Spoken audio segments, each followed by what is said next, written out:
ताश का जोकर और अपनों की ठोकर अक्सर बाजी घुमा देते हैं। नमस्कार, आप देख रहे हैं SPN9 न्यूज़ और स्वागत है आपका हमारे खास अपडेट में। मैं हूं आपके साथ अभिलाष। ये शायरी बिल्कुल सटीक बैठती है कांग्रेस पार्टी पर। जी हाँ, आपको बता दें कि उत्तर प्रदेश में लोकसभा चुनावों का दौर एक अलग तरह का मोड़ ले रहा है। जी हाँ, पूरे देश में जहां पर डांस ऑफ डेमोक्रेसी की धूम मची हुई है, वहीं हर पार्टी अपने अपने उम्मीदवारों को अलग अलग तरीके से उतारने के प्रयास में लगी हुई है। ऐसे में उत्तर प्रदेश, जिसका रास्ता सीधा दिल्ली तक जाता है, जहां पर जाकर केंद्र में सत्ता बनती है, उत्तर प्रदेश में चुनावी दंगल गजब तरीके से मोड़ ले रहा है।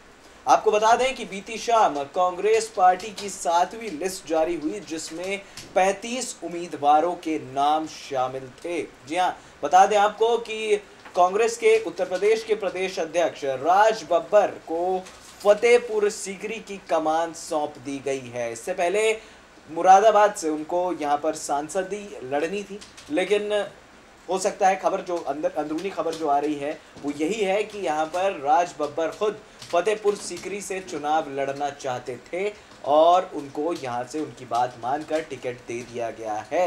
वहीं भारतीय जनता पार्टी ने एक अलग दाव खेला है। भारतीय जनता पार्टी ने एक तरफा फतेहपुर सीकरी में जीतने वाले सांसद चौधरी बाबूलाल का टिकट ही काट दिया।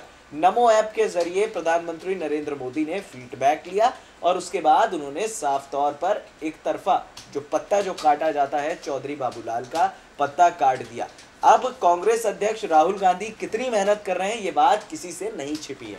साथ ही जो आला कमान, जो पार्टी के जो लोग हैं, जो लोकल एरियाज के जो लोग हैं, उनसे जो उम्मीद की जा रही थी, वो उम्मीद अभी भी पूरी तरह से यहाँ पर खरी नहीं उतरी है। क्योंकि हम ये उम्मीद कर रहे थे कि मुरादाबाद जो जीती हुई सीट है, वहाँ पर अगर यहाँ पर राज बब्बर लड़ते तो शायद जीत भी जाते। मुस्लिम बहुमूल्य इलाका ज़रूर है, लेकिन इमरान प्रतापगढ़ी को एक गवैये के तौर पर मुरादाबाद में देखा जाता है। और सबसे बड़ा जो सवाल है, क्या इमरान प्रतापगढ़ी यहाँ से वोट बैंक ले पाएंगे, क्योंकि समाजवादी पार्टी का भी वहाँ पर अच्छा वर्चस्व देखने को मिलता है। ऐसे में टिकट का बंटवारा होगा, जिसका सीधा सीधा फायदा होने जा रहा है मुरादाबाद में भारतीय जनता पार्टी को।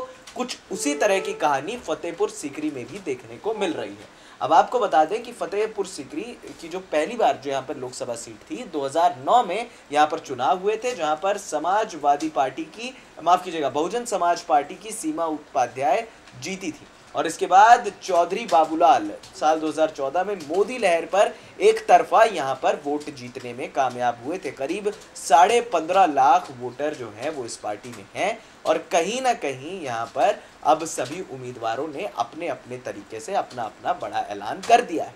लेकिन राज बब्बर को फतेहपुर सीकरी भेजना कहीं ना कहीं कांग्रेस को ये दाव उल्टा पड़ सकता है। कहीं ना कहीं कांग्रेस पार्टी जो है यहाँ पर एक बड़ी जो उनसे उम्मीद की जा सकती थी, उस उम्मीद को करारा झटका लग चुका है। अब राज बब्बर ठीक है, एक षड्यंत्र के अंदर फंसते फंसते रह गए, मुरादाबाद से नहीं लड़ना चाहते थे, लेकिन फतेहपुर सीकरी में अब जो लोकल संगठन है वो हावी होंगे।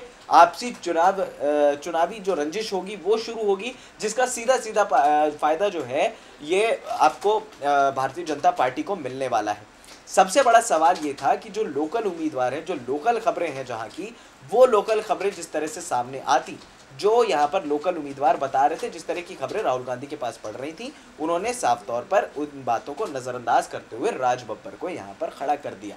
इस वजह से हमने ये शायरी जो है ये पढ़ी थी और बिल्कुल एकदम सटीक बैठ रही है इस कांग्रेस पार्टी पर कि ताश का जोकर और अपनों की ठोकर अक्सर जो है वो बाजी घुमा देते हैं। क्योंकि यहाँ पर अपने ही कांग्रेस पार्टी को पूरी तरह से ये नहीं बता पा रहे हैं कि आखिर जो उम्मीदवार को जो आप खड़ा कर रहे हो, क्या वो प्रत्याशी जीत सकता है। और उसके अगर वो यहाँ से लड़ता है, जाहिर सी बात है कि यहाँ से हिंदू लीडर्स तो खड़े हो रहे हैं, लेकिन फतेहपुर सीकरी में मुसलमानों का वोट भी एक बहुत बड़ा वोट बैंक है। और जो प्रत्याशी यहाँ पर हारे हुए हैं, 2004 में हार चुके हैं यहाँ पर राज बब्बर, तो क्यों आखिर राज बब्बर को दोबारा फतेहपुर सीकरी जो है भेजा गया।